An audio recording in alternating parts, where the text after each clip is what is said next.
सभी माताओं बहनों को राम राम। आपको नवरात्रों की हार्दिक बधाई हो। चैत्र शुक्ल पक्ष की प्रतिपदा से लेकर नवरात्रि रामनवमी तक मनाई जाती है। इन दिनों में भगवती दुर्गा की पूजा की जाती है तथा कन्या पूजन का अधिक महत्व होता है। प्रतिपदा के दिन से घट स्थापना तथा जौ बोने की क्रिया भक्तों द्वारा आरंभ कर दी जाती है। 9 दिन तक ब्राह्मणों द्वारा या स्वयं के द्वारा देवी भगवती दुर्गा का पाठ करने तथा कथा कहने और सुनने का विधान है। आइए बहनों, अब सुनते हैं कथा। प्राचीन समय में सुरथ नाम का एक राजा था। राजा प्रजा की रक्षा के लिए उदासीन रहने लगे थे। उनकी उदासीनता का समाचार पाकर पड़ोसी राज्यों ने उन पर चढ़ाई कर दी। सुरथ की सेना भी शत्रु से मिल गई। मंत्रियों ने भी उससे विश्वासघात किया। परिणाम स्वरूप राजा सुरथ की हार हुई और वह जान बचाकर वन की ओर भाग गया। वह दुखी तथा निराश होकर तपस्वी वेश में वन में निवास करने लगा। उसी वन में समाधि नामक एक वणिक अपनी स्त्री तथा संतान के दुर्व्यवहार से पीड़ित होने के कारण निवास करता था। वन में वणिक समाधि और राजा सुरथ की भेंट हुई। दोनों में परस्पर परिचय हुआ। एक दिन वे दोनों विचरण करते हुए महर्षि मेधा के आश्रम में पहुँचे।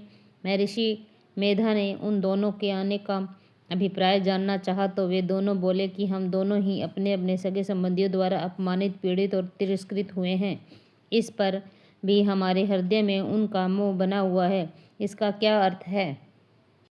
महर्षि मेधा ने उन्हें समझाया कि मन की शक्ति के अधीन सब होता है और आदि शक्ति अर्थात देवी भगवती के विद्या और अविद्या 2 स्वरूप होते हैं। विद्या ज्ञान स्वरूप और अविद्या अज्ञान का स्वरूपा होती है। जो व्यक्ति अविद्या अज्ञान के आदि कारण रूप में उपासना करते हैं उन्हें वे विद्या स्वरूपा होकर मोक्ष प्रदान करती है। यह सुनकर राजा सुरथ ने प्रश्न किया, हे महर्षि, यह देवी कौन है और इसका जन्म कैसे हुआ है? महर्षि बोले, आप जिस देवी के विषय में पूछ रहे हैं वह नित्य स्वरूपा और विश्वव्यापिनी है। उसके आविर्भाव के बारे में भी ध्यान से सुनो। कल्पांत के समय विष्णु भगवान क्षीर सागर में अनंत सैया पर शयन कर रहे थे। तभी उनके दोनों कानों से मधु कैटभ नाम के 2 दैत्य उत्पन्न हुए। वे दोनों उत्पन्न होते ही विष्णु की नाभि कमल से उत्पन्न हुए ब्रह्मा जी को मारने के लिए दौड़ पड़े। ब्रह्मा जी ने उन दोनों राक्षसों के भयानक रूप को देखकर विष्णु जी की शरण में जाने का निश्चय किया। उन्होंने अनुमान लगाया कि विष्णु जी के अतिरिक्त उन्हें कोई अन्य संरक्षित नहीं कर सकता है, किंतु विष्णु भगवान उस समय सो रहे थे। तब उन्होंने विष्णु भगवान को जगाने हेतु उनके नयनों में निवास करने वाली योग निद्रा की स्तुति की। परिणाम स्वरूप तमोगुण अधिष्ठात्री देवी विष्णु भगवान के नेत्र, नासिका, मुख और हृदय से निःसृत होकर ब्रह्मा जी के सामने उपस्थित हो गई। योग निद्रा के निकलते ही भगवान विष्णु निद्रा रहित होकर उठकर बैठ गए।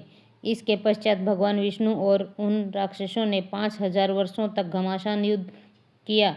अंत में मधु और कैटभ दोनों राक्षसों ने विष्णु की वीरता से संतुष्ट होकर उनसे वर मांगने को कहा। विष्णु बोले, यदि तुम वर देना ही चाहते हो तो यही वर दो कि तुम दोनों की मृत्यु मेरे हाथों से ही हो। एवमस्तु कहकर उन राक्षसों ने दानशीलता का परिचय दिया। अंत में वे दोनों विष्णु जी के द्वारा ही मृत्यु को प्राप्त हुए। ऋषि आगे बोले, अब मैं स्वामी जी की स्तुति से उत्पन्न महामाया देवी की वीरता तथा प्रभाव का वर्णन करता हूँ। तुम दोनों उसे ध्यान से सुनो। एक समय देवताओं के स्वामी इंद्र तथा दैत्यों के स्वामी महिषासुर में सैकड़ों वर्षों तक घमासान युद्ध हुआ। इस युद्ध में देवराज इंद्र की पराजय हुई और महिषासुर इंद्रलोक का स्वामी बन बैठा। यह देखकर देवतागण ब्रह्मा जी के नेतृत्व में भगवान विष्णु और भगवान शंकर की शरण में गए और उन्होंने उनसे सारा वृत्तांत कहा।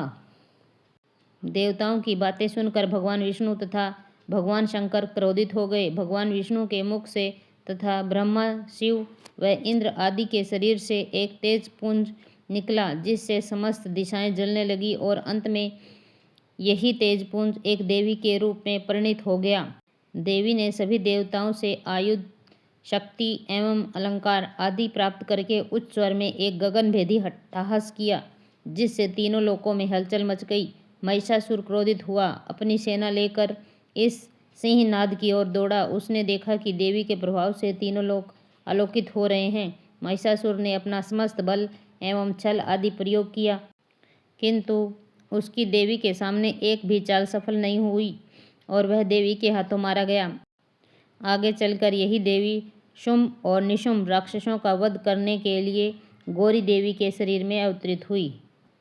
इतनी बातें सुनाकर मेधा ऋषि ने राजा सुरथ और वणिक से देवी सतवन की विधिवत व्याख्या की, जिसके प्रभाव से राजा सुरथ और समाधि नामक वणिक नदी में जाकर देवी की तपस्या करने लगे।